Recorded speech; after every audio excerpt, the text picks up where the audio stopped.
Hello everyone, study for you में आपका स्वागत है।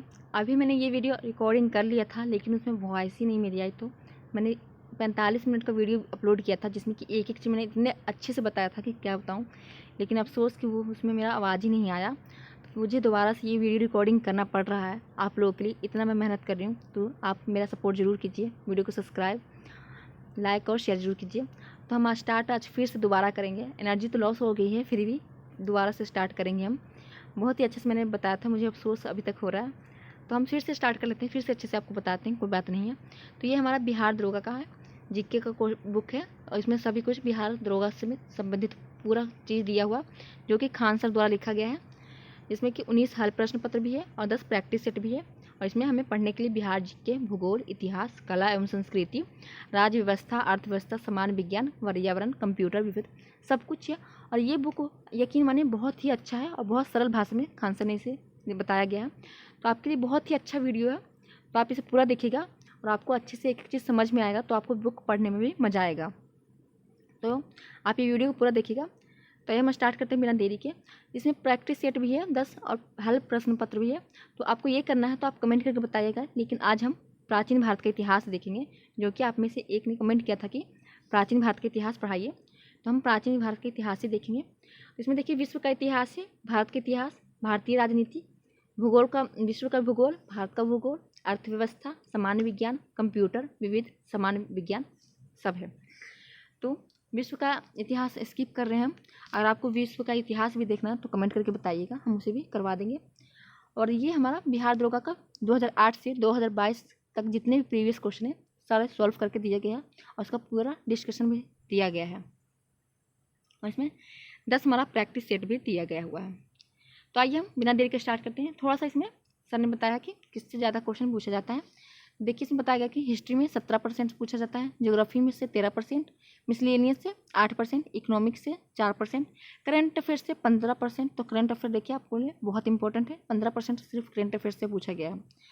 मैथमेटिक्स से 5%, कंप्यूटर से 1%, इन्वायरमेंट से 2%, साइंस से 19%। देखिए, साइंस से सबसे ज़्यादा पूछा गया है। पॉलिटी से 11%, सोशलॉजी से 1% और 1% आर्ट एंड कल्चर से, और रीजनिंग से 3%। तो ओवरऑल सर ने दिया है इसमें। तो आप देखिए, आज हम स्टार्ट करेंगे प्राचीन भारत। प्राचीन भारत का इतिहास जो स्रोत है, वो प्राचीन भारत के जो हमारे स्रोत है, वो साहित्यिक स्रोत, पुरातात्विक स्रोत और विदेशी यात्रियों के विवरण से मिलता है। साहित्यिक स्रोत में भी लिखा रहता है, तो हमें मतलब प्राचीन इतिहास के बारे में पता लगेगा, पुरातात्विक स्रोत से भी और विदेशी यात्रियों के विवरण से भी। साहित्यिक स्रोत में हमें धार्मिक साहित्य और लौकिक साहित्य दोनों के बारे में दिया गया है। तो हम पहले देखेंगे साहित्यिक स्रोत, जिसमें कि हम वैदिक साहित्य देखेंगे। तो वैदिक साहित्य में देखते हैं, इसके अंतर्गत वेद तथा उससे संबंधित ग्रंथ, पुराण, महाकाव्य, स्मृति आदि हैं। तो वैदिक साहित्य में क्या क्या है? वेद हैं, ग्रंथ है, पुराण है, महाकाव्य है, स्मृति आदि सब आते हैं। भारत के सबसे प्राचीन ग्रंथ वेद है, जिसका शाब्दिक अर्थ क्या होता है? ज्ञान। तो वेद का अर्थ क्या होता है? ज्ञान। श्रवण परंपरा में सुरक्षित होने के कारण इसे श्रुति भी कहा जाता है। श्रवण परंपरा में सुरक्षित होने के कारण इसे श्रुति कहा जाता है। वेदों के संकलनकर्ता महर्षि कृष्ण द्वापर वेद व्यास को माना जाता है। वेद कुल 4 हैं, ऋग्वेद, सामवेद, यजुर्वेद तथा अथर्ववेद। तो 4 प्रकार के हमारे वेद हैं, तो हम उसे पढ़ेंगे। तो ऋग्वेद है, जिसमें ब्राह्मण साहित्य में सबसे प्राचीन ग्रंथ है। तो हमारा जो ऋग्वेद है वो ब्राह्मण साहित्य की सबसे प्राचीन ग्रंथ है। ऋग्वेद में ऋग का अर्थ छंदों तथा चरणों से मुक्त यंत्र होता है। रचनाओं के क्रमबद्ध ज्ञान के संग्रह को ऋग्वेद कहा जाता है। जो रचना के क्रमबद्ध ज्ञान है, उनके जो संग्रह है, उनको हम ऋग्वेद कहते हैं। ऋग्वेद में 10 मंडल हैं, 1028 सूक्त हैं एवं 10,462 रचनाएं हैं।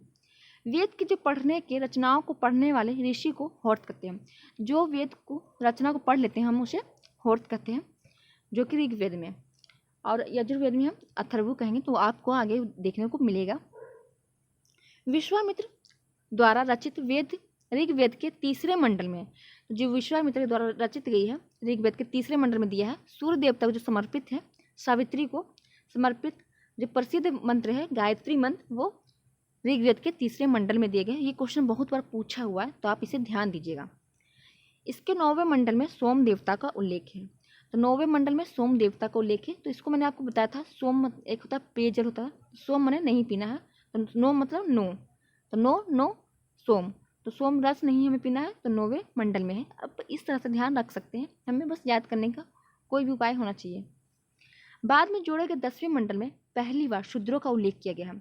जो 10वां मंडल है उसमें जोड़ा गया है बाद में, जिसमें कि शूद्रों के बारे में दिया गया, जिसे हम पुरुष सूक्त कहा जाता है, जिसके अनुसार क्या है 4 वर्ग हैं। 4 वर्ण मतलब जिसमें ब्राह्मण आते हैं, क्षत्रिय, वैश्य तथा शूद्र। पुरुष ब्राह्मण के क्रमशः मुख्य भुजा, इसमें इसका मतलब है कि जो ये 4 वर्ण हैं, ब्राह्मण, क्षत्रिय, वैश्य, शूद्र, ये जो पुरुष है ब्राह्मण, उनके क्रमशः 4 जैसे आते हैं। मुख से ब्राह्मण, भुजा से क्षत्रिय, जंघाओं से वैश्य और चरणों से शूद्र उत्पन्न हुए हैं, ऐसा कहा गया है। ऋग्वेद में इंद्र के लिए 250 तथा अग्नि के लिए 200 रचनाएं मतलब मंत्रों की रचना की गई है।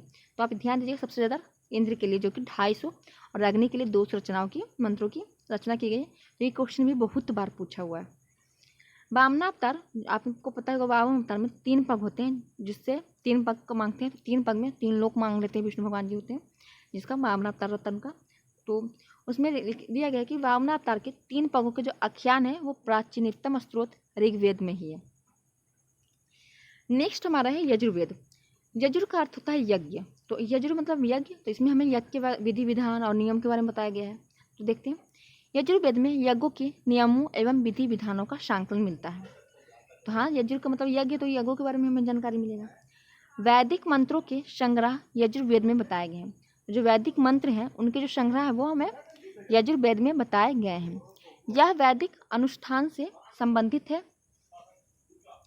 यजुर्वेद के मंत्रों का उच्चारण करने वाले पुरोहित को हम अथर्वु कहते हैं। जो जैसे हमने पीछे पढ़ा, ऋग्वेद के जो मंत्र पढ़ते हैं उन्हें हम होर्त कहते हैं, और यजुर्वेद के जो मंत्र का उच्चारण करते हैं हम उन्हें अथर्वु कहते हैं। एक ऐसा वेद है जो गद्य और पद दोनों शैली में है। तो जो हमारा यजुर्वेद है वो गद्य और पद दोनों शैली में है। यजुर्वेद में कर्मकांड प्रधान है। इसके 2 भाग है, पहला कृष्ण यजुर्वेद, दूसरा हमारा शुक्ल यजुर्वेद। तो आ है कृष्ण यजुर्वेद और बा है हमारा शुक्ल यजुर्वेद। नेक्स्ट हमारा वेद है सामवेद, जो कि तीसरा वेद है। इसमें संगीत के बारे में दिया गया है, तो आप ध्यान दीजिएगा। शाम का शाब्दिक अर्थ होता है ज्ञान या संगीत। इसमें मुख्यतः यज्ञों के अवसर पर गाए जाने वाले मंत्रों का सांकलन है। तो जो साम वेद है उसमें यज्ञों के अवसर पर जो गाए जाने वाले मंत्र हैं उनका सांकलन है। इसके मंत्रों को गाने वालों को उद्गाता कहते हैं। तो याद दीजिएगा, यजुर्वेद वाले को अथर्वु और ऋग्वेद वाले को होर्तु और सामवेद वाले को हम उग्रगाता कहते हैं। तो आप ध्यान दीजिएगा इनके मंत्रों का जो गाने गाते हैं। इसमें इसे भारतीय संगीत का जनक कहा जाता है। एक सेकेंड आप लाइन पर रहिएगा, सॉरी। इसे भारतीय संगीत का जनक कहा जाता है। सामवेद में कुल 1875 रचनाएं हैं, जिसमें से 75 से अतिरिक्त ऋग्वेद से लिए गए हैं। तो सामवेद में कुल 1875 रचनाएं हैं, जिसमें कि 75 जो है ऋग्वेद से ली गई है। अवेद, अवेद क्या है? अथर्ववेद। इसकी जो प्रमुख शाखाएं हैं वो कैथुमीय, जमीनीय तथा राणायनीय है। अथर्ववेद। नेक्स्ट हमारा वेद जो कि अथर्ववेद है। अथर्व मतलब होता है, अथर्वा नामक ऋषि इसके प्रथम दृष्टा थे है। इन्हीं के नाम पर इसे अथर्ववेद कहा गया। इसके दूसरे जो दृष्टा है, जो कि रचनीयता है, उनका अंगिरस ऋषि थे। इसे अथर्वा गिड रस वेद भी कहा जाता है। इसे भैषज वेद भी कहा जाता है। तो आप अथर्ववेद के जो नाम है ध्यान दीजिएगा, भैषज, अथर्वंगिड रस वेद और अथर्ववेद। इस वेद में सर्वप्रथम सती का उल्लेख किया गया है। तो आपको ये पूछा जा सकता है जो सती का उल्लेख है वो किस वेद में है? तो अथर्ववेद में है। ध्यान दीजिएगा। इसकी रचना सबसे अंत में हुई है। जो अथर्ववेद है इसकी रचना है जो कि सबसे अंत में हुई है। इसमें कुल 20 कांड, 731 सूक्त एवं 5987 मंत्र हैं। इसमें लगभग 12,000 मंत्र ऋग्वेद से उद्धृत हैं। यह भौतिकवादी वेद है। इसमें सामान्य मनुष्यों के विचारों तथा अंधविश्वासों का विवरण मिलता है। इसमें जादू, टोने, टोटके का उल्लेख किया गया है। इसमें चिकित्सा पद्धतियों व औषधियों का उल्लेख भी किया जाता है। तो आपको ये पूछा जाता है कि चिकित्सा पद्धति या औषधियों का जो उल्लेख है वो किस वेद में है, तो अथर्ववेद में है। इसका उपवेद शिल्प वेद है, तो जो अथर्ववेद का उपवेद है वो शिल्प वेद है। इस वेद में आर्य एवं अनार्य सभ्यता एवं संस्कृति का प्रभाव दिखाई देता है। अथर्ववेद में परिशिष्टित को कुरुओं का राजा कहा जाता है। तो अथर्ववेद में जो कि परिशिष्टित को कुरुओं का राजा कहा गया है। इसमें सभा एवं समिति की प्रजापति की 2 पुत्रियां कहा गया है। तो ये भी क्वेश्चन पूछा गया है कि प्रजापति की जो 2 पुत्रियां सभा समिति कहा गया वो किस वेद में कहा गया है। पृथ्वी सूक्त अथर्ववेद का प्रतिनिधि सूक्त माना जाता है। तो आप ये भी ध्यान दीजिएगा। तो हमने 4 वेद कंप्लीट कर लिए हैं। अब हम पढ़ेंगे ब्राह्मण साहित्य। तो 1 मिनट रुकिए, हम पानी पी के आते हैं, थोड़ा सा गला खराब लग रहा है, सॉरी। नेक्स्ट हमारा है ब्राह्मण साहित्य। तो आइए देखते हैं। इसकी रचना वैदिक साहित्य की व्याख्या करने हेतु सरल गद्य में की गई है। तो जो ब्राह्मण साहित्य इसकी व्याख्या सरल करने के लिए हमें गद्य में की गई है। ब्रह्म का अर्थ होता है ज्ञान, यज्ञ। जो ब्रह्म का अर्थ क्या होता है, यज्ञ। अतः यज्ञ के विषयों का जो प्रतिपादन करने वाले ग्रंथ हैं उन्हें ब्राह्मण ग्रंथ या ब्राह्मण साहित्य कहा जाते हैं। ऐतरेय में राजाभिषेक के नियम एवं प्राचीन राजाओं के नाम दिए गए हैं।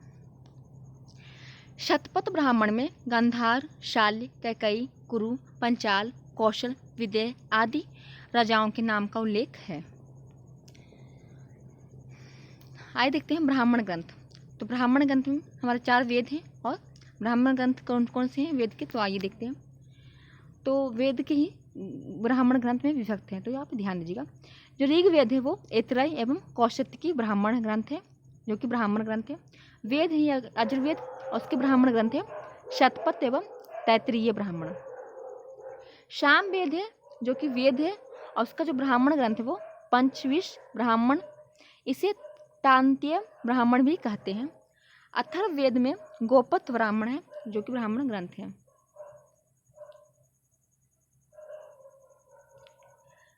नेक्स्ट हमारा है अरण्यक साहित्य। इसकी रचना जंगलों में पढ़ाए जाने के कारण इन्हें अरण्यक कहा जाता है। जो अरण्यक साहित्य ये जंगल में इसकी रचना हुई है, इसे पढ़ाए जाने के कारण इन्हें अरण्यक कहा गया है। यह ब्राह्मण ग्रंथ का अंतिम भाग है। तो ब्राह्मण ग्रंथ का जो अंतिम भाग है वो अरण्यक साहित्य है, जिसमें दार्शनिक एवं रहस्यात्मक ज्ञान के विषयों का वर्णन किया गया है। तो इसमें दार्शनिक और रहस्यात्मक ज्ञान के वर्णन किया गया। रिकॉर्डिंग तो हो रही है ना, सही है। मैंने 1 घंटे का रिकॉर्डिंग किया था इसका इतने बेहतरीन तरीके से, मतलब कि मुझे बहुत अफसोस रहा कि उसमें वॉइस ही मेरी नहीं आई। तो आइए हम फिर से देखते हैं ये वाला। अरण्यक कुल 7 हैं। ऐतरेय, सांख्यायन, तैत्तिरीय, मत्यानि, मध्यदिन, तत्कार और छांदोग्य। तो ये कितना अरण्यक के कुल 7 है। तो 7 हमने देख लिया, ऐतरेय, सांख्यायन, तैत्तिरीय, मन्त्रायणी, मध्यंती, तत्कार और छांदोग्य। उपनिषद की संख्या कितनी है, 108। तो इनकी संख्या 108 है। उपनिषद का जो शाब्दिक अर्थ होता है, उप मतलब होता है समीप, नि माने होता है निष्ठापूर्वक। तो उपनिषद, उप माने समीप, नि माने निष्ठापूर्वक और सद माने बैठना। तो उपनिषद हो गया हमारा, अर्थात दार्शनिक व रहस्यात्मक ज्ञान के लिए गुरु के समीप निष्ठापूर्वक बैठना। इसे वेदांत भी कहा जाता है। वेदांत का अर्थ क्या हुआ, वेद का अंत। तो क्योंकि यह वेदों का अंतिम भाग है तो इसे वेदांत कहते हैं। वेद का अंत वेदांत, तो यह क्या है, वेद का अंतिम भाग है। इसका संबंध दर्शन शास्त्र से है। उपनिषद मुख्यतः ज्ञान मार्गी रचनाएं हैं। जो ज्ञान का मार्ग है उनकी रचनाएं उपनिषद में हैं। उपनिषद की संख्या 108 है। तो 108 तो उपनिषद की संख्या मानी जाती है, लेकिन प्रमाणिक जो है 12 उपनिषद ही हैं। तो उन 12 उपनिषद कौन कौन है, पहला तो हमारा ईश्य, दूसरा केन, तीसरा कंठ, चौथा प्रश्न, पांचवा मुंडक, छठा हमारा मांडुक्य, सातवां तैत्तिरीय, आठवां ऐतरेय, नौवां छांदोग्य, 10वां श्वेताश्वतर, 11वां कौशिकी, 12वां शंकराचार्य ने आरंभिक 10 उपनिषदों का भाष्य लिखा है। कठोर उपनिषद। कठोर उपनिषद में यम व नचिकेता का संवाद है।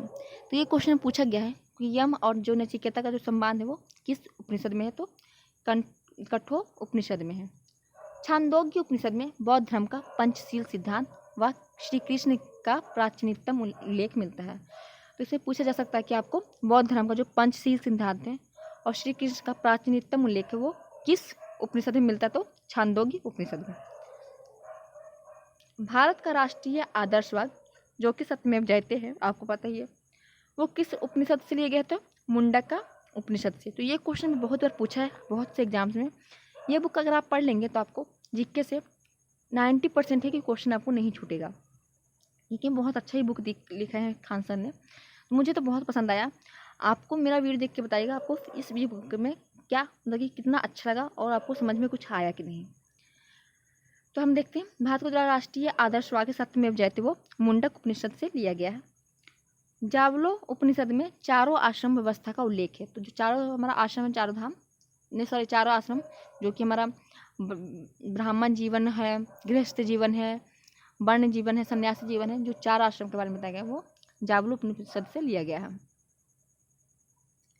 ऐतरेय उपनिषद में बौद्ध धर्म का अष्टांगिक मार्ग का उल्लेख है।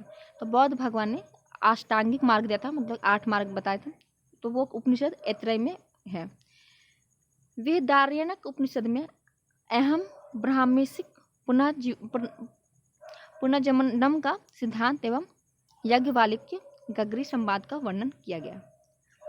नेक्स्ट हमारा है वेदांग। तो वेदांग क्या है? वेदांग 6 हैं।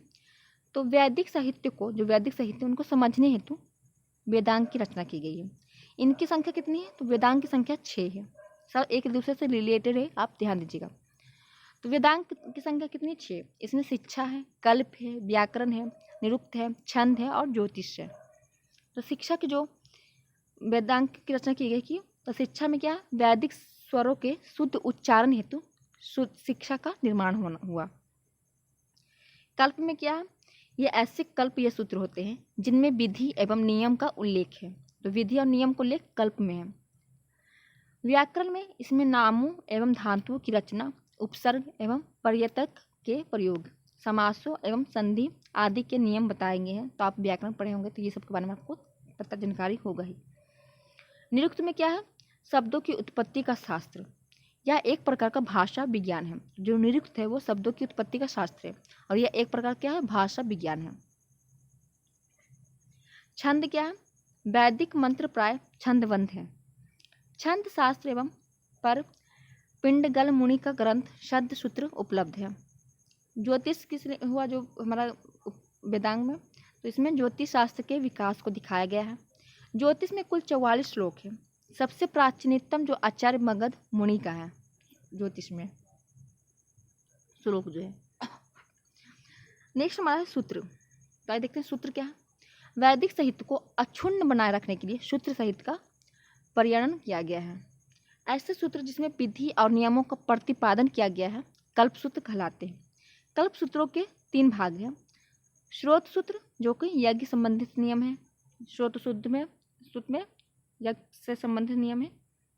गृह सूत्र में लौकिक एवं परलौकिक कर्तव्यों का विवेचन है। धर्म सूत्र में धार्मिक, सामाजिक एवं राजनैतिक कर्तव्यों का विवेचन है। प्रमुख सूत्रकारों में गौतम बुद्धायन मतलब बुद्ध भगवान के, आपस्तम्भ, वशिष्ठ आदि के नाम विशेष रूप से उल्लेखनीय हैं। गौतम धर्म सूत्र सबसे प्राचीन है। तो गौतम धर्म जो सूत्र है वो सबसे पुराना है, ये आप ध्यान दीजिएगा। अब नेक्स्ट हमारा पुराण। तो पुराण की संख्या कितनी है? 18। आपको ध्यान होना चाहिए। पुराण का शाब्दिक अर्थ क्या होता है? प्राचीन आख्यान, मतलब प्राचीन के बारे में बताना। तो पुराणों की संख्या 18 है। पुराणों की रचना जो है लोमहर्ष एवं उग्रश्रवा ने किया है। 5वीं से 4वीं शताब्दी ईसा पूर्व पुराणा ग्रंथ अस्तित्व में आ चुके हैं। अमर कोश में पुराणों के 5 विषय बताए गए हैं। जो अमर कोश में पुराण के क्या 5 विषय बताए गए हैं, जो कि मार्केंडे, ब्रह्मांड, वायु, विष्णु, भागवत और मत्स्य सबसे प्राचीन पुराण है। मत्स्य, वायु, विष्णु, भागवत, ब्राह्मण में ही राजाओं की वंशावली पाई जाती है। तो मत्स्य, वायु, विष्णु, भागवत, ब्राह्मण में ही जो राजाओं की क्या है वंशावली के बारे में पाई जाती है। सामाजिक एवं सांस्कृतिक दृष्टि से अग्नि पुराण का काफ़ी महत्व है। तो सामाजिक और सांस्कृतिक दृष्टि से जो अग्नि पुराण हमारा वो काफ़ी महत्व है। इसमें राजतंत्र के साथ साथ कृषि संबंधी विवरण भी दिया गया है। तो राजनीतिक के साथ साथ कृषि संबंधी जो हमारे विवरण है वो अग्नि पुराण में दिया गया है। सर्वप्रथम पोजिटर ने पुराणों के ऐतिहासिक महत्व को पढ़ा। जो पोजिटर है उन्होंने सर्वप्रथम क्या पुराण को ऐतिहासिक महत्व को पढ़ा था। तो आइए हम देखते हैं जो पुराण से संबंधित वंश है। तो मत्स्य पुराण में शुंग एवं सातवाहन वंश से संबंधित है। जो मत्स्य पुराण है उसमें शुंग और सातवाहन वंश के बारे में दिया गया है। विष्णु पुराण में मौर्य वंश के बारे में और वायु पुराण में गुप्त वंश के बारे में। तो आपको मैं इसका एक ट्रिक देना चाहती हूँ कि आप कैसे याद रख सकते हैं। तो वायु क्या है, वायु जब हमें चलती है तो दिखाई नहीं देती है, तो वो गुप्त है, इस तरह से आप याद रख सकते हैं। तो गुप्त माने गुप्त वंश, तो वायु में क्या है गुप्त वंश के बारे में। विष्णु क्या है, कृष्ण के अवतार थे विष्णु, तो उसमें मौर्य वो मौर्य का पंख लगाते थे, तो मौर्य वंश से विष्णु आप ध्यान रख सकते हैं। और मत्स्य पुराण से शुंग और सातवाहन वंश ध्यान रख सकते हैं। नेक्स्ट हमारा है स्मृति साहित्य। स्मृति साहित्य में मनुस्मृति है जो कि सबसे प्राचीन है। तो मनुस्मृति सबसे प्राचीनतम स्मृति है जिसमें शुंग एवं सातवाहन वंश की जानकारी। जर्मन के जो दार्शनिक होते हैं नीत्शे कहते हैं कि जो बाइबल है उनको जला दो, अमनीय स्मृति को अपना लो। उनको इतना अच्छा लगा ये बाइबल, ये मनुस्मृति। इसका जो टीकाकार किए हैं भरूची, मेधातिथि, गोविंदराज एवं कुल्लक भट्ट। नेक्स्ट हमारा है याज्ञवल्क्य की स्मृति। इसका टीकाकार है विश्वरूप, विज्ञानेश्वर, अपराक। नेक्स्ट हमारा है नारद स्मृति। इसमें दासों की मुक्ति का उल्लेख है। नेक्स्ट हमारा है कात्यायन। कात्यायन में इसमें आर्थिक गतिविधियों का उल्लेख है। फिर हमारा है बौद्ध साहित्य। सबसे प्राचीन बौद्ध साहित्य जो ग्रंथ है वो त्रिपिटक है। यह पाली भाषा में रचित है। तो आपको पता है जब बौद्ध धर्म आया था, जो बौद्ध भगवान आए थे, उसमें पाली भाषा प्रचलित थी। तो बौद्ध भगवान ने पाली भाषा में ही अपना ज्ञान सबको बांटा। तो जो बुद्ध भगवान है उनका जो हमें 3 पिटक मिलता है, श्रुत पिटक, विनय पिटक और अभिधम पिटक। तो उस ग्रंथ के बारे में हमें देखना है। तो ये देखिए त्रिपिटक है जिसमें विनय पिटक, श्रुत पिटक और अभिधम पिटक जो कि सबसे प्राचीन बौद्ध ग्रंथ है। बुद्ध की जो शिक्षाओं का जो संकलित है कर इन्हें 3 भागों में बांटा गया। तो जो बुद्ध की जो शिक्षा उन्होंने दिया, जो भी शिक्षा दीक्षा ज्ञान जो भी दिया, उनका जो संकलित है वो इन 3 भागों में बांटा गया। इन त्रिपिटकों की रचना बुद्ध के निर्वाण मतलब उनकी मृत्यु के प्राप्त करने के बाद हुई है। मतलब वो जब उनकी मृत्यु हो गई थी उसके बाद इन 3 पिटक की रचना हुई है। बुद्ध के जो पूर्व जन्म की कथाएं को जातक कहा जाता है। जो बुद्ध का पिछले जन्म के बारे में जितनी कथाएं हैं वो सब जातक में बताया गया है। जातक एक किताब है। निकायों में बुद्ध धर्म के सिद्धांत व कहानियों का संग्रह है। जो निकाय उनमें बुद्ध धर्म के जो सिद्धांत हैं उनके कहानियों का इकट्ठा करके बताया गया है। उसमें हीनयान का प्रमुख ग्रंथ कथा वस्तु है। तो आपको पता है जो महात्मा बुद्ध है उनकी मृत्यु के बाद जो हमारा बौद्ध संगीति थे, तो चौथे बौद्ध संगीति में हीनयान और महायान के 2 बट जाते हैं। तो हीनयान और महायान में जो हीनयान का जो प्रमुख ग्रंथ था वो कथा वस्तु है, जिसमें महात्मा बुद्ध का जीवन चरित्र अनेक कथानायकों के साथ उल्लेखित है। नेक्स्ट हमारा जो है जैन साहित्य के बारे में देखते हैं। इन सभी से क्या मिला है आप ये ध्यान दीजिएगा, पुरातात्विक स्रोत ये सब मिल रहा है हमें। जो पुराने भारत का जो इतिहास है उसके बारे में हमें इन सब से जानकारी मिल रहा है। फिर हमारा जो जैन साहित्य उनसे भी जानकारी मिलता है। जैन साहित्य को आगम जो कि सिद्धांत कहा जाता है, यह प्राकृतिक भाषा लिखे गए हैं। जब जैन भगवान महावीर स्वामी आए थे उसमें प्राकृतिक भाषा प्रचलित थी, इसलिए जितनी भी जो उनकी ग्रंथ वगैरह है सब प्राकृतिक भाषा में लिखी गई है। और उस समय उन्होंने ज्ञान भी प्राकृतिक भाषा में ही दिया था। जैन आगमों में सबसे महत्वपूर्ण 12 अंग हैं, जिसमें 12 अंग, 12 उपंग, 10 प्रकीर्ण, 6 छेद सूत्र, 4 मूल सूत्र, अनुयोग सूत्र एवं नंदी सूत्र की गणना की जाती है। जैन धर्म का प्रारंभिक इतिहास कल्पसूत्र से ज्ञान होता है। जो जैन धर्म का प्रारंभिक इतिहास है, शुरुआत का जो इतिहास है वो कल्पसूत्र से ज्ञात होता है, जिनकी रचना भद्रबाहु ने की थी। तो आपको पता है जब जैन धर्म 2 भागों में बट गया था, अस्तूल भद्र भद्रबाहु थे जो कि श्वेतांबर और दिगंबर में बांटे थे। अस्तूल भद्र होते जो कि श्वेतांबर के में होते हैं और भद्रबाहु जो कि दिगंबर की रचना अति करते हैं, मतलब कि प्रारंभ करते हैं। तो जो श्वेतांबर थे वो श्वेत वस्त्र पहनते थे, दिगंबर नग्न रहते थे। तो जो भद्रबाहु की जो रचना की गई है वो कल्पसूत्र है, जिसमें जैन धर्म के प्रारंभिक माने शुरुआत के जो इतिहास है उसकी जानकारी हमें मिलती है। आचारांक सूत्र में जो आचारांक सूत्र है उसमें जैन भिक्षुओं के आचार नियमों का उल्लेख मिलता है, मतलब उनकी आचार नियम विचार वगैरह का उल्लेख मिलता है। भगवती सूत्र में महावीर के जीवन की शैलियों पर प्रकाश डाला गया। जो भगवती सूत्र है उसमें महावीर के जीवन के शैलियों के बारे में प्रकाश डाला गया। जैन ग्रंथों में सबसे महत्वपूर्ण हेमचंद्र कृत परिशिष्ट परवड़ है, जिसकी रचना 12वीं शताब्दी में हुई है। अब नेक्स्ट हमारा है लौकिक साहित्य। तो लैंगिक साहित्य में देख लेते हैं, ऐतिहासिक रचनाओं में सर्वप्रथम उल्लेख अर्थशास्त्र का किया गया है। तो आपको पता है अर्थशास्त्र किसने लिखा? कौटिल्य, या उन्हें चाणक्य, या उन्हें विष्णुगुप्त कह दीजिए, तीनों एक ही इंसान का नाम है, जो कि चंद्रगुप्त मौर्य के प्रधानमंत्री थे। कौटिल्य, यानी कि जो रचना है वो अर्थशास्त्र है, जो कि राजनीतिक आधारित बुक है। तो ऐतिहासिक रचनाओं में सर्वप्रथम उल्लेख अर्थशास्त्र का किया गया है। अर्थशास्त्र भारत का पहला राजनीतिक ग्रंथ है। इसकी रचना कौटिल्य, चाणक्य और विष्णुगुप्त, तीनों एक ही है, तो तीनों उनका नाम है। तो आप ध्यान दीजिएगा, ये क्वेश्चन पूछा जाता है कि विष्णुगुप्त किन्हें कहा जाता है। यह 15 अधिकरण व 180 प्रकरण में विभक्त है। मतलब 15 अधिकरण और 180 प्रकरण में ये बटा हुआ है।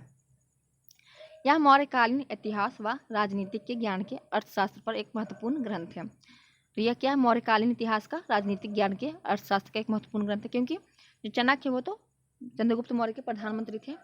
तो चंद्रगुप्त मौर्य जो मौर्य वंश के ही इतिहास के बारे में इसमें जानकारी हमें मिलेगी। संस्कृत साहित्य में ऐतिहासिक रचनाओं में सर्वाधिक महत्व कश्मीरी कवि, जो कश्मीर के कवि थे कल्हण, उनकी रचना है राजतरंगिणी। राजतरंगिणी क्या है? क्योंकि संस्कृत साहित्य में, यह ध्यान दीजिएगा, इसमें 8 सर्ग है जिन्हें तरंग कहा जाता है। इसमें कश्मीर के शासकों का वर्णन है। जो हमारे राजतरंगिणी है, इसमें कश्मीर के शासकों के बारे में इसमें बताया गया है। और संस्कृत साहित्य में ऐतिहासिक घटनाओं के क्रमबद्ध इतिहास लिखने का प्रथम प्रयास किया गया। तो संस्कृत साहित्य में ऐतिहासिक घटनाओं का क्रमबद्ध कर इतिहास लिखने का यह प्रथम प्रयास था राजतरंगिणी। एक ज्योतिष ग्रंथ है गर्गी संहिता। इसमें भारत पर होने वाले यवन आक्रमण का उल्लेख मिलता है। तो गर्गी संहिता है जिसमें कि भारत पर जो उल्लेख होता है यवन का आक्रमण, उसका उल्लेख मिलता है। अष्टाध्याय। अष्टाध्याय क्या है? व्याकरण की एक प्रथम पुस्तक है, जिसके लेखक कौन है? पाणिनि है। तो ये आपको ध्यान देना, जो अष्टाध्याय है उनके लेखक कौन है? पाणिनि, और ये व्याकरण की प्रथम पुस्तक है। इसमें पहली बार लिपि शब्द का प्रयोग हुआ है, जैसे कि देवनागरी लिपि। तो ये लिपि जो शब्द है, सबसे पहले अष्टाध्याय व्याकरण के जो पुस्तक उसमें प्रयोग हुआ है शब्द। इसमें मौर्य से जो पूर्व, जो मतलब चंद्रगुप्त मौर्य है, जो मौर्य वंश है, उससे पहले का जितना भी ऐतिहासिक और मौर्य काल के जो राजनीतिक अवस्था की जानकारी प्राप्त होती है किसमें? अष्टाध्याय में। 13वीं शताब्दी के आरंभ में अरब लोगों ने अरबी में सिंध का इतिहास लिखा। तो 13वीं जब शताब्दी आया तो उसके शुरुआत में जो अरब के लोग थे उन्होंने अरबी में ही सिंध का इतिहास लिखा, जो इसका फारसी अनुवाद चंचनामा नामक पुस्तक में हुआ है। तो जो उन्होंने अरबी भाषा में सिंध का इतिहास लिखा था उसका अनुवाद किया गया फारसी में, जिसका नाम है चंचनामा। विदेशी यात्रियों से मिलने वाली प्रमुख जानकारी भारत में आने वाले विदेशी यात्रियों एवं लेखकों के विवरण से हमें भारतीय इतिहास को जानने में सहायता मिली है, जिसमें अनेक यूनानी, रोमन, अरबी और चीनी यात्री सम्मिलित हैं। यूनानी और रोमन लेखक के बारे में थोड़ा जानकारी ले लेते हैं। जो भारतीय स्रोत में हमें सिकंदर के आक्रमण, जो सिकंदर आक्रमण करता है, जो सिकंदर और पोरस की फेमस लड़ाई है, तो उसमें हमें उसके बारे में बता रहा है कि जो भारतीय स्रोत में सिकंदर के आक्रमण की जो प्रथम जानकारी हमें मिलती है वो भारत से नहीं मिलती है, इसलिए हमें यूनानी स्रोतों पर ही आश्रित है। तो वो हमें यूनान के जो स्रोत हैं उन पर मिलता है कि सिकंदर ने भारत पर आक्रमण किया था। भारत के स्रोत में ऐसा कुछ नहीं है। सिकंदर के समकालीन एक भारतीय राजा सेंट्रोकोटस का नाम मिलता है। तो जो सेंट्रोकोटस का नाम मिलता है सिकंदर के जो समकालीन उनके समय का जो राजा थे सेंट्रोकोटस, उनका नाम मिलता है। जो यूनान के जो लेखक थे एस्ट्रेम्बो व जस्टिन ने किया है। तो एस्ट्रेम्बो ने कहा कि ये सेंट्रोकोटस नाम का जो एक राजा है जो कि सिकंदर के समकालीन था। लेकिन वहाँ दूसरा जो वैज्ञानिक आ जाते हैं, लेखक आ जाते हैं, एरियन एवं एरियन तथा प्लूटार्क ने उसे एंट्रोकोटस का जो सेंट्रोकोटस नाम है, उन्होंने कहा नहीं, सेंट्रोकोटस नाम नहीं था, एंट्रोकोटस था। तथा फिलाक्स ने सेंट्रोकोटस के नाम से उल्लेख किया, और फिलाकर्क्स ये भी एक लेखक थे, उन्होंने कहा नहीं, सेंट्रोकोटस ही नाम था। तो इस तरह से सबने अपना अपना मत दिया। एस्ट्रेम्बो डायोकोरस, प्लिनी और एरियन नामक जो यूनानी विद्वान है, ये क्या क्लासिकल लेखक के रूप में जाने जाते हैं। ये एस्ट्रेम्बो, डायोकोरस, प्लिनी और एरियन है, ये सभी यूनानी विद्वान हैं और इनको क्लासिकल लेखक के रूप में जाने जाते हैं। टेसियस क्या है? ये एक ईरानी राजवैद्य था। हेरोडोटस के हम इतिहास का पिता कहते हैं हेरोडोटस को। अपनी पुस्तक हिरोस्टिका में जो आप ध्यान दीजिएगा, हेरोडोटस से इतिहास का पिता इन्हें कहा जाता है। और इसकी जो पुस्तक है वो हिस्टोरिका है। तो हिस्टोरिका में वो 5वीं शताब्दी ईसा पूर्व में लिखी है, भारत और फारस संबंध वर्णन। नेक्स्ट हमारा है निरियाकस, मतलब निरियाकस, अर्नेसिक्रिएटस, अरियोस्टोबुकलस, ये सभी जो लेखक है सिकंदर के समकालीन हैं। तो निरियाकस, अर्नेसिक्रिएटस, अरियोस्टोबुलस, ये सब क्या है, सिकंदर के समय के थे लेखक, इसलिए जो इनका विवरण है वो अधिक प्रमाणिक विश्वसनीय है। तो उस समय है, जैसे कि मेरे समय में आप हैं तो मैं आपको पढ़ा रही हूँ, तो आपको मेरे बारे में थोड़ा ज़्यादा जानकारी होगा कि इन्होंने मैंने यही मैम ने पढ़ाया था, इन्होंने ये बताया था। वैसे ये तीनों जो है उन समय के लेखक थे, तो उनको ज़्यादा पता है मतलब कि सिकंदर के जो उनके समय के थे, तो उनका जो प्रमाणिक विश्वास ज़्यादा हमें होगा। टॉलमी है जो कि 2वीं शताब्दी में आया, वो भारत का भूगोल नामक पुस्तक लिखे। जो टॉलमी थे उन्होंने भारत का भूगोल नामक एक पुस्तक लिखा जो कि 2वीं शताब्दी में। जो टॉलमी की ज्योग्राफी व पेरिप्लस ऑफ द इरिथियन सी नामक जो पुस्तक लिखी है, भारतीय बंदरगाह व व्यापारिक वस्तुओं का वर्णन किया। इस पुस्तक में उन्होंने भारतीय बंदरगाहों और व्यापारिक वस्तुओं का वर्णन किया है। डायनीसियस, जो डायनीसियस है ये मिस्र के नरेश टॉलमी फिलाडेल्फस के राजदूत के रूप में अशोक के दरबार में आया था। तो जो ये क्वेश्चन पूछता है कि अशोक के राज दरबार में कौन आया था, तो डायनोसिस से आए थे, जो कि इजिप्ट के मतलब कि मिस्र के टॉलमी फिलाडेल्फस के राजदूत थे। और डायमेकस आए थे जो कि बिंदुसार के समय में आए थे, सीरिया राजा के अंत्योकस के राजदूत के रूप में बिंदुसार के दरबार में भारत आया था। मेगास्थनीज के आपको बारे में पता ही होगा, इनकी जो पुस्तक है इंडिका। सेल्यूकस निकेटर के जो राजदूत हैं के रूप में 14 वर्षों तक राज चंद्रगुप्त मौर्य के दरबार में रहता है मेगास्थनीज। इसकी पुस्तक इंडिका है। यह मौर्यकालीन समाज व संस्कृति के बारे में बताया गया है इंडिका किताब में। नेक्स्ट हमारा पिलनी की इसकी पुस्तक है नेचुरल हिस्टोरिका। तो पिलनी की जो पुस्तक है इनका नाम है नेचुरल हिस्टोरिका। ईसा की प्रथम शती में यह लैटिन भाषा में लिखा गया है, जिसमें भारत व इटली के मध्य होने वाले व्यापार, वनस्पतियों का, खनिज का वर्णन है। फिर आता है चीनी यात्री के बारे में। चीनी यात्रियों का विवरण। भारत में आने वाले अधिकांश यात्री बौद्ध मतानुयायी थे। इनमें प्रमुख है फाहियान है जो कि यह चंद्रगुप्त द्वितीय जो कि चंद्रगुप्त द्वितीय को विक्रमादित्य उन्होंने उपाधि ली थी के दरबार में भारत आया 399 से 1414 में। इसने भारत के विभिन्न स्थानों का भ्रमण किया, मतलब 15 साल तक इन्होंने भ्रमण किया। उसने गुप्तकालीन भारत की सामाजिक, धार्मिक तथा आर्थिक स्थिति का विवरण किया, क्योंकि वो गुप्त काल के जो राजा थे चंद्रगुप्त द्वितीय उनके समय में थे, तो इन्होंने गुप्त वंश के मतलब गुप्त काल के धार्मिक, सामाजिक और आर्थिक स्थिति के बारे में विवरण किया इन्होंने अपनी बुक में, फाहियान ने। नेक्स्ट हेनसांग है। हेनसांग आपको पता है 7वीं सदी में हर्ष के शासनकाल में आता है। 16 वर्ष तक वो रहा। 6 वर्ष तक उन्होंने नालंदा विश्वविद्यालय में उन्होंने शिक्षा ली। उसका यात्रा विवरण है जो कि सीयूकी नाम से प्रसिद्ध है। तो उनका जो पुस्तक विवरण उन्होंने दिया है सीयूकी नाम से प्रसिद्ध उनका विवरण है, मतलब पुस्तक है, जिसमें 138 देशों का विवरण है। तो उन्होंने 138 देशों का विवरण सीयूकी में किया है, जो हर्षकालीन भारतीय स्थिति जानने का महत्वपूर्ण स्रोत है, क्योंकि हर्षकाल के समय में आए थे तो हर्षकालीन ही स्थिति हमें उनका महत्वपूर्ण जानकारी मिलेगा। फिर आए हिली थे जो कि इसके द्वारा लिखित है। हेनसांग की जीवनी से भी हर्षकालीन इतिहास की बातें ज्ञात होती है। फिर आए मतवानलिन, ये भी हर्ष के पूर्व अभियान का विवरण देते हैं, मतलब हर्ष के जो पहले के अभियान के। फिर आते हैं इत्सिंग है जो कि 7वीं शताब्दी के अंत में भारत आने वाले चीनी यात्री थे। नालंदा तथा विक्रमशिला विश्वविद्यालय और अपने समय की भारत स्थिति का वर्णन इन्होंने किया।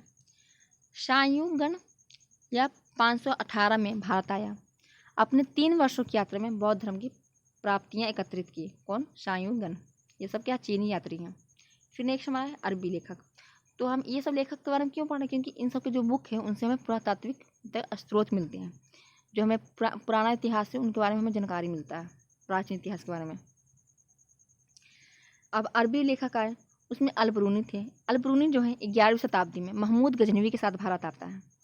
अलबरूनी अपनी पुस्तक लिखता है जिसका नाम है तहकीक हिंदी, जिसे किताबुल हिंद अर्थात भारत की खोज में राजपूतकालीन, मतलब कि जो आपको पता है 11वीं शताब्दी में राजपूतकालीन जो कि बहुत फैले थे भारत में, तो उनके बारे में धर्म, रीति रिवाज व सुंदर प्रकाश उन्होंने डाला अलबरूनी ने।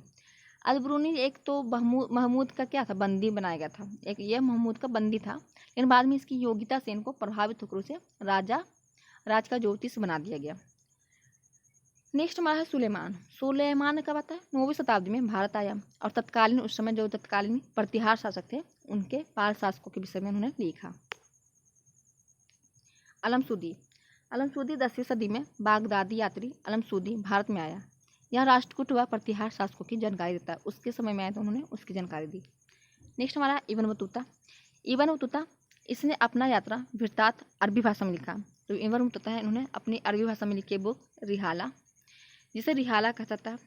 14वीं शताब्दी में 1333 ईसा पूर्व में दिल्ली पहुंचने पर इनसे प्रभावित होकर जो मोहम्मद बिन तुगलक था, 1333 में मोहम्मद बिन तुगलक का शासन चल रहा था, तुगलक वंश का, तो उन्होंने इससे प्रभावित होकर इन्हें दिल्ली का काजी नियुक्त कर दिया इब्न बतूता को। और काजी मतलब न्यायाधीश होता है। और अन्य लेखक भी थे जैसे तारानाथ। ये क्वेश्चन पूछा गया है, ध्यान दीजिएगा। तिब्बती लेखक कौन थे? तारानाथ क्या थे? एक तिब्बती लेखक है। इसने कैंग्यूर तथा तैंग्यूर नामक ग्रंथ की रचना की। इनसे भारतीय इतिहास के बारे में जानकारी भी मिलती है। फिर है मार्को पोलो। यह 13वीं शताब्दी के अंत में पांड्य देश की यात्रा पर आया तथा इसका विवरण पांड्य इतिहास के अध्ययन के लिए उपयोगी है, क्योंकि पांड्य देश में आया था तो उन्होंने पांड्य के इतिहास के बारे में ज़्यादा लिखा, तो उनका अध्ययन करने के लिए क्या है, उपयोगी है। फिर आता है अभिलेख। पुरातात्विक स्रोतों के अंतर्गत सर्वाधिक महत्वपूर्ण स्रोत अभिलेख है। अभिलेख में क्या है, पाषाण, शिलाओं, स्तंभों, ताम्रपत्रों, दीवारों, मुद्राओं पर उत्खनन किया जाता है। इसके अध्ययन को एपिग्राफी कहते हैं। जो अभिलेख के अध्ययन होता है उसको हम एपिग्राफी कहते हैं। सर्वाधिक जो प्राचीन अभिलेख है वो मध्य एशिया के बोगजकोई अभिलेख है नामक स्थान से मिले हैं। इसमें इंद्र, मित्र, वरुण और नाथसय देवताओं के नाम मिलते हैं। भारत में सबसे प्राचीन अभिलेख अशोक के हैं जो 300 ईसा पूर्व के लगभग है। तो अशोक 300 ईसा पूर्व के लेख हैं, इसलिए उनका जो हमारा अभिलेख है वो सबसे पुराना है। भारतीय पुरातत्व विभाग का जनक सर अलेक्जेंडर कनिंघम को कहा जाता है। सर अलेक्जेंडर कनिंघम को भारतीय पुरातात्विक विभाग का जनक कहा जाता है। ये इंपॉर्टेंट क्वेश्चन है, आपसे ध्यान दीजिएगा। भारतवर्ष का सर्वप्रथम उल्लेख हाथी गुफा अभिलेख में मिलता है। तो हाथी गुफा अभिलेख है, उसमें भारत का सर्वप्रथम उल्लेख मिलता है। भारतवर्ष। यवन के राजदूत थे हेलियोडोरस का वेश नगर जो कि विदिशा से गरुड़ स्तंभ लेख प्राप्त होता है। तो हेलियोडोरस का जो वेश नगर है उससे गरुड़ स्तंभ हमें प्राप्त होता है, जिसमें मध्य भारत में भागवत धर्म विकसित होने का प्रमाण मिलता है। धुर्विक्ष शब्द का सर्वप्रथम उल्लेख सहगौड़ा अभिलेख में मिलता है। तो ये आप ध्यान दीजिए, सहगौड़ा अभिलेख में धुर्विक्ष शब्द का सबसे पहले अभिलेख मिलता है। एरन अभिलेख, जो कि एरन अभिलेख है मध्य प्रदेश में, इसमें हमें सती प्रथा का जो प्रथम साक्ष्य लिखा हुआ है वो एरन अभिलेख से मिलता है। ये भानुगुप्त ने इसे लिखवाया था। तो एरन अभिलेख जो कि मध्य प्रदेश से प्राप्त 12 भागवण पर हुनराज तोरमण का लेख अंकित है तथा सती प्रथा का पहला लिखित साक्ष्य मिलता है। रेशम बुनकर की श्रेणियों की जानकारी मत्स्यौर अभिलेख से प्राप्त होता है। जो रेशम के बुनकर हैं उनकी जो जानकारी हमें मत्स्यौर अभिलेख से प्राप्त होती है। Doctor D.R. भंडारकर ने अभिलेखों के अध्ययन के आधार पर मौर्य शासक अशोक का इतिहास लिख डाला। डॉक्टर थे D.R. भंडारकर, उन्होंने जो अशोक का इतिहास है अभिलेखों के अध्ययन के आधार पर ही मौर्य का जो अशोक है उस पर लिख दिया।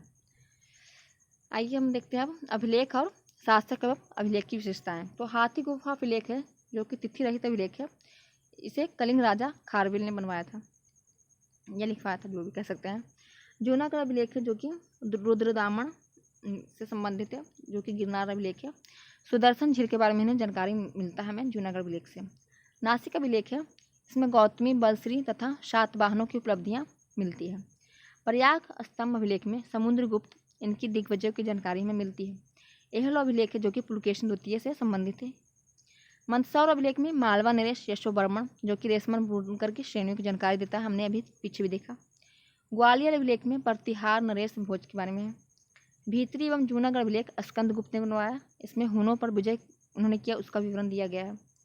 जो देवपाड़ा अभिलेख है उसमें बंगाल के शासक विजय सेन के बारे में दिया गया है। बांसखेड़ा और मधुबल का जो अभिलेख है उसमें हर्षवर्धन की उपलब्धियां पर प्रकाश डाला गया है। बालाघाट एवं कार्य अभिलेख है, इसमें 7 वाहनों की उपलब्धियां के बारे में दिया गया है। अयोध्या अभिलेख है, जिसमें सूंगों की जो उपलब्धियां उसके बारे में दिया गया है। तो आप ध्यान दीजिएगा, ये सब महत्वपूर्ण है। भरूथ अभिलेख है, जो कि सुगनरेण शब्द खुदे गए से सूंगों का द्वारा निर्मित किया गया है। एरन अभिलेख, जो कि भानुगुप्त ने बनवाया है, इसमें सती प्रथा का पहला लिखित साक्ष्य मिलता है। अब आते हैं सिक्का के बारे में हम देखते हैं। सिक्के के अध्ययन को मुद्रा शास्त्र कहते हैं। जो सिक्के का अध्ययन होता है उसको हम मुद्रा शास्त्र कहते हैं। पुराने सिक्के तांबा, चांदी, सोना और सीसा धातु के बनते थे, जो पुराने सिक्के थे। प्राचीनतम जो सिक्का है उसको हम आहत सिक्के कहा जाता था। इसी को साहित्य में कर्षापण कहा जाता है। साहित्य में सर्वप्रथम सिक्कों पर यवन शासकों ने लेख लिखने का कार्य किया। तो जो सिक्कों पर लेख लिखते थे वो सबसे पहले यवन शासकों ने शुरू किया था इसे। कनिष्क के सिक्कों से उसका बौद्ध धर्म का अनुयायी होने का प्रमाणित होता है। उनके जो सिक्के मिले हैं कनिष्क के, उससे हमें पता चलता है कि वो बौद्ध धर्म को मानते थे। इंडो यूनानी तथा इंडो सीथियन शासकों के इतिहास के प्रमुख स्रोत सिक्के ही हैं। आरंभिक सिक्के अधिकतर चांदी के होते थे, जबकि तांबे के सिक्के बहुत कम थे। तो पहले सबसे ज़्यादा चांदी के सिक्के होते थे, तांबे कम मिलते थे। ये सिक्के पंचमार्क सिक्के कहलाते थे। रोमन सिक्के आरिकमेंडू, जो कि पेंडुचेरी के पास से प्राप्त हुए हैं। उत्तर भारतीय मंदिरों की कला, जो मंदिर बने हैं उसकी कला शैली को नागर शैली कहलाते थे। तो उत्तर जो भारत में जितने मंदिर बने उसकी जो कला शैली थी वो नागर शैली थी। दक्षिण भारतीय मंदिर की जो कला शैली थी वो द्रविड़ शैली थी, और दोनों शैली को जो मिक्स मिला के बनता था वो बेसर शैली होती थी। जबकि दक्षिणायन व मंदिर, जिसमें नागर एवं द्रविड़ दोनों शैलियों प्रयोग हुआ, वे बेसर शैली के मंदिर कहलाते थे। कुषाण काल, गुप्त काल और गुप्त उत्तर मतलब गुप्त के बाद काल में जो मूर्तियां निर्मित की गई, जनसाधारण की धार्मिक आस्थाओं और मूर्ति कला का ज्ञान मिलता है। जो कुषाण काल में, गुप्त काल में, गुप्त के बाद में जो मूर्तियां बनी हैं उसमें जनसाधारण लोग जो थे उनके धार्मिक आस्थाओं और मूर्ति कला का ज्ञान मिलता है। भरहुत, बोधगया, सांची और अमरावती की जो मूर्ति कला है उसमें जन सामान्य के जीवन की यथार्थ झांकी मिलती है। अजंता गुफा में उत्कीर्ण माता और शिशु तथा मरणासन राजकुमारी जैसे चित्रों की सशवता सर्वकालिक है, जिससे गुप्तकालीन कलात्मक और तत्कालीन जीवन की झलक हमें मिलती है। अब हमारा आ गया प्राचीन भारत। तो हम प्राचीन भारत को देखेंगे नेक्स्ट वीडियो में। आज के लिए हम इतना ही रखते हैं, क्योंकि ज़्यादा लोड हो जाएगा, फिर टाइम भी काफ़ी हो गया। देखते हैं 12:30 बज गया है रात के, तो मुझे सोना भी है। वैसे भी मैंने दो बार वीडियो रिकॉर्डिंग किया, वो भी दो, तो मैं थोड़ी थक भी गई हूँ। तो आपको वीडियो कैसा लगा आप कमेंट करके ज़रूर बताइएगा। हम आपके लिए इतना मेहनत कर रहे हैं, इसलिए इसे जोरदार से तरीके से आप शेयर कीजिए, सब्सक्राइब कीजिए, लाइक कीजिए वीडियो। और वीडियो देखने के लिए आपका थैंक यू सो मच। और आपको वीडियो कैसा लगा कमेंट करके ज़रूर बताइएगा, आपको कुछ समझ में आया कि नहीं आया, और ये बुक का आपको कौन सा क्या पढ़ाना है वो भी आप कमेंट करके बताइएगा। हम कल देखेंगे प्राचीन भारत, इसमें हमें उसका परिचय पहले बताएंगे कि अतीत काल क्या थी, घटनाएं क्या था, किसमें क्या बटा हुआ था। फिर प्रोग ऐतिहासिक काल आएगा, उसके बाद आएगा पूरा पाषाण काल, मध्य पाषाण काल, नव पाषाण काल, ये सब हम देखेंगे। उसके बाद आएगा ताम्र पाषाण काल, उसके बाद सिंधु घाटी सभ्यता आ जाएगा। फिर उसके बाद हमारा क्या पढ़ने को है, सिंधु घाटी सभ्यता काफ़ी लंबा है। उसके बाद सिंधु का देखिए सभ्यता कितना लंबा है। उसके बाद हमें क्या आ जाएगा, वैदिक सभ्यता आ जाएगा। वैदिक सभ्यता के बाद हमें पढ़ने को क्या आएगा, महाजनपद का उदय आएगा। तो ये सब हम देखेंगे आगे नेक्स्ट वीडियो में। तो आपको वीडियो कैसा लगा कमेंट करके जरूर बताइएगा। वीडियो देखने के लिए thank you so much. Channel पर नए हैं तो प्लीज़ सब्सक्राइब, शेयर और लाइक जरूर कीजिएगा। Thank you so much.